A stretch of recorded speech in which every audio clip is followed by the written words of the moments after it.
السلام عليكم kusoo dhawaada kanaalka Masdar mawduuceena maanta waxa uu ku saabsan yahay shanta badood ee dunida ugu waaweyn maadaama dunidu boqolkiiba 75 ay tahay bad inta kalena biri waxaan soo qaadan doonaa badaha ugu waaweyn caalamka Pacific Ocean waa badweynta ugu weyn badaha dunida waxayna dheerarsan tahay inta u dhaxaysa cirifka waqooyi ilaa cirifka koonfureed dhanka galbeed waxa ka xiga labada qaaradood ee Aasiya iyo Australia barina qaaradda America badda Pacific waxa ay ku fadhisaa 3 meelood marka loo dhigo dunida hal meel taas oo ka dhigan boqolkiiba 30 in caalamka ay tahay badda Pacific magaca badweynta Pacific waxa uu baxshay badmaax u dhashay Boortaqiiska laguna magacaabo Ferdinand Magellan sanadku markuu ahaa 1521 magaca Pacific waxa loola jeedaa degan sababta ugu weyn ee magacan lagu bixiyana waa inay tahay baddan bad degan oo hirarkeedu ay aad u badneen badda labaad ee dunida ugu weyn waa badda Atlantic xeebta ugu dheerna baddan waxa ay dhacdaa inta u dhaxaysa labada qaaradood ee Afrika iyo Yurub badweynta Atlantic 20% ayay ku fadhisaa badka caalamka badda saddexaad waa badweynta India taas oo dhacda bariga qaaradda Afrika koonfurta Aasiya ilaa galbeedka badweynta Atlantic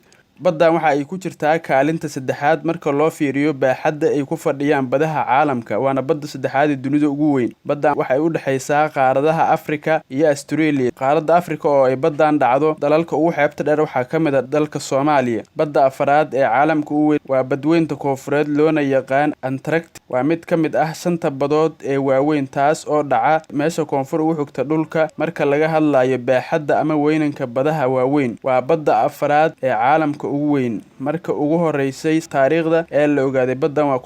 1770 badda shanaad ee badaha waaweyn ee caalamka waa badda Arctic baddan waxa ay dhacdaa cirifka waqooyi ee dunida sidoo kalena boqolkiiba 90 waa baraf baddan marka laga reebo xilliyada qaar oo ay isbedesho daawada waxaad ogaataa in farqi weyn u dhaxeeyo Ocean iyo Sea oo macnaheedu ay yihiin badweyn iyo bad yar tusaale hadaan u soo qaadano Pacific Ocean waa badaha waaweyn tusaale hadaan u soo qaadano badaha yararkaana waxa kamid ah Red Sea ama Baxru Axmar ama hadaan saka u dhahno badda cas